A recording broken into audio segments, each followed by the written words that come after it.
बालोतरा की रहने वाली खुशबू राजपुरोहित की शादी जनवरी में हुई थी। पति लंदन में नर्सिंग ऑफिसर है और खुशबू पहली बार अपने पति से मिलने लंदन जा रही थी। 10 जून को टिकट नहीं मिली तो 12 जून को रवाना होना तय हुआ। पिता मदन सिंह ने अपनी बेटी को एयरपोर्ट पर छोड़ा, साथ में सेल्फी ली और वीडियो बनाया। फ्लाइट टेक ऑफ के कुछ मिनटों बाद ही हादसे की खबर आई। बेटी का आखिरी वीडियो अब उनके पास आखिरी याद बन गया है। खुशबू की शादी 4 महीने पहले ही हुई थी। वो अपने पति के पास लंदन जा रही थी। जाने से पहले विदाई की रील बनाई थी। पिता के साथ एयरपोर्ट पर सेल्फी ली थी। पति लंदन में इंतजार कर रहा था। लंदन की उड़ान मौत की उड़ान बन गई। मेरे छोटे भाई की पुत्र है, हमारे वधू है। पॉजिटिवली देखो, भगवान से आशा है कोई अपडेट आएगा तो आपको बताएंगे जरूर। देखो कोई परिवार वाले, हाँ वो लंदन ही रहता है, परिवार वाले सब गए हुए हैं वहीं पे। खोजबीन चल रही है, कोई अपडेट होगा तो आपको। वो कब गई थी यहाँ से? अभी हफ्ते मतलब हफ्ते भर पहले ही। यहाँ से कल एयरपोर्ट गए हैं। अच्छा, कल यहाँ से पहले क्लियर गए। हाँ।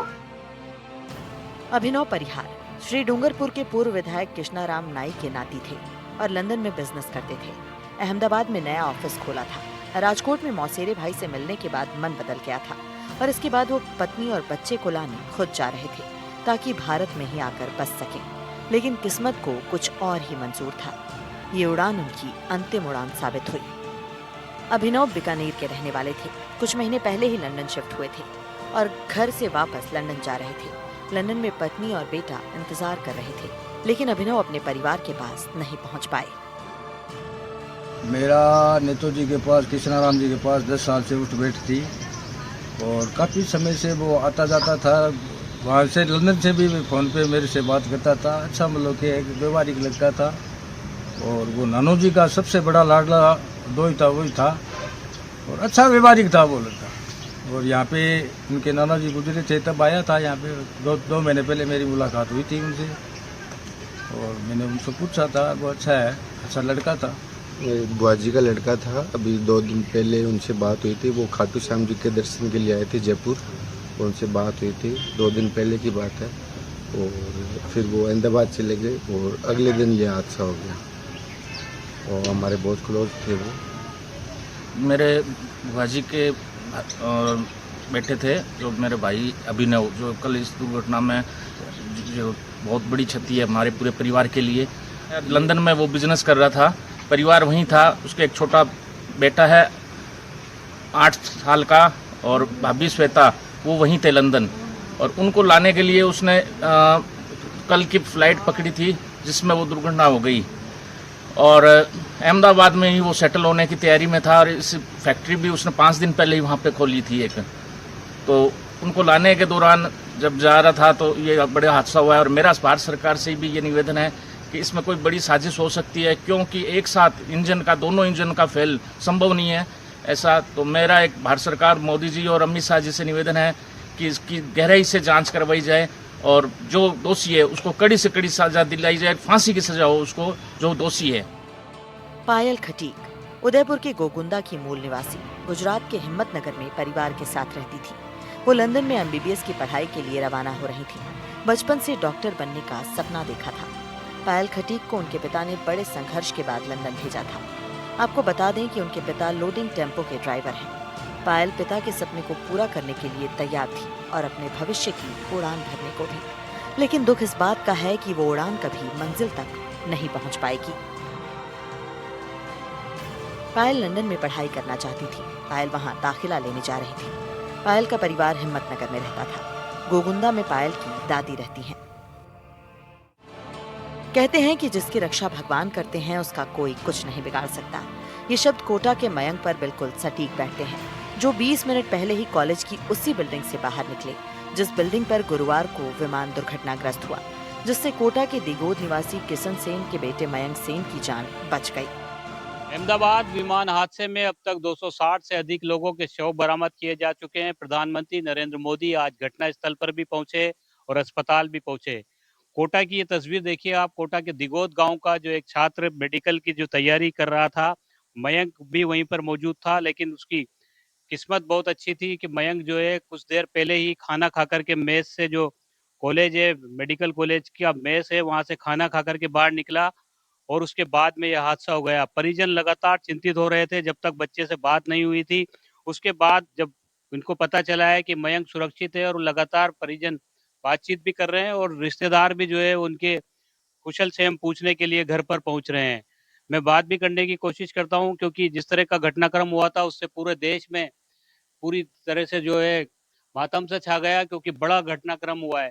जी, मयंक से कब बात हुई क्योंकि घटना तो 1 डेढ़ बजे करीब हो गई थी। हमने फोन लगाया, जो फोन पे बात नहीं हुई। फोन मेरी बात हुई 4 बजे।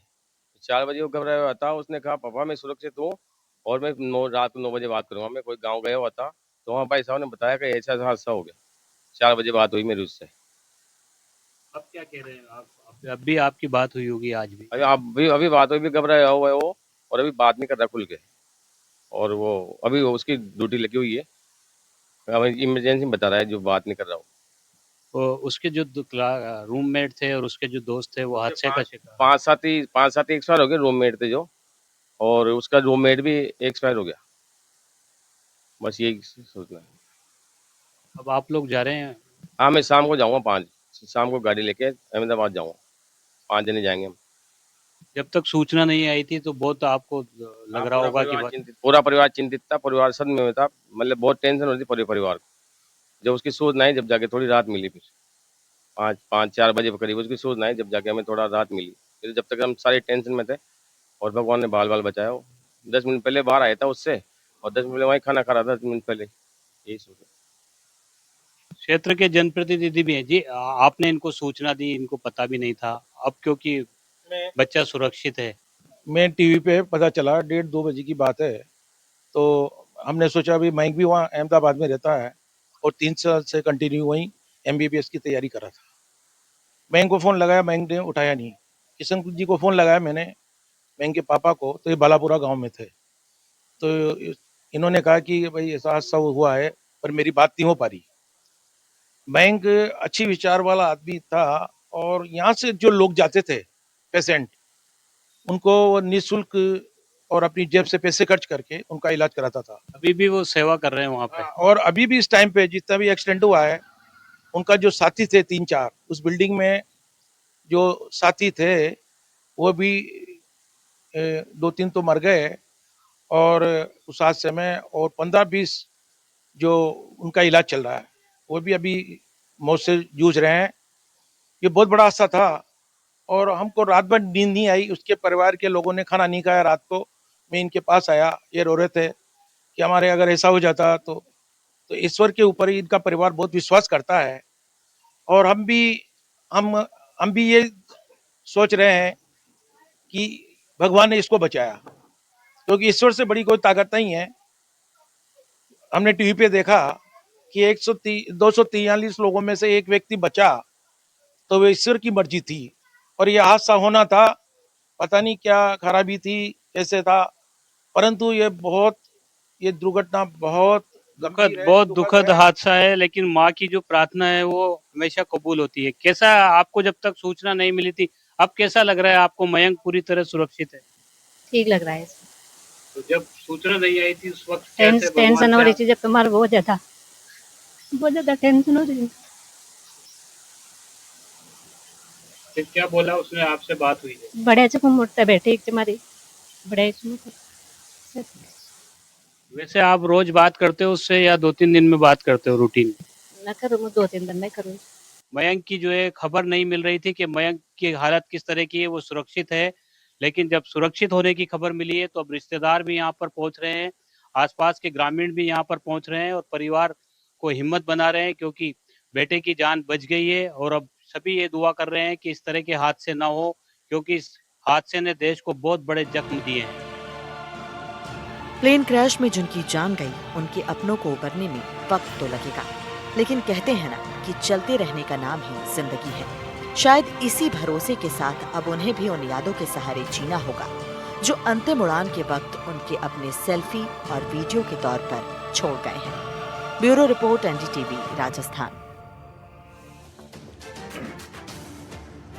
प्लेन क्रैश में जिनकी जान गई, उनके अपनों को इस हादसे को भुलाने में बहुत लंबा वक्त लगेगा, शायद वो कभी भुला ना पाए। दुखद ये हादसा और बड़ा हादसा, इसमें बहुत लोगों ने अपनी जान गंवाई है और पूरा देश इस हादसे के बाद स्तब्ध रहा। राजस्थान के भी 6 परिवारों के 12 लोगों ने इसमें अपनी जान गंवाई। दर्द की इन कहानियों में बहुत कुछ छिपा है और एक लंबे अरसे तक परिजनों को ये दर्द सताएगा। ऐसी तकलीफ जो जीवन भर टीस बनकर दिल में रहेगी, ऐसी मजबूरी जो चाहकर भी पीछा नहीं छोड़ेगी। विमान हादसे के बाद जिन्होंने अपनों को खोया, उनका दर्द कोई और नहीं समझ सकता। हमने कोशिश की उनका दर्द साझा करने की। एक खास रिपोर्ट आप देख रहे थे एनडीटीवी स्पेशल पर। एनडीटीवी राजस्थान पर खबरों का सिलसिला जारी रहेगा। एक छोटा सा ब्रेक, चल वापस।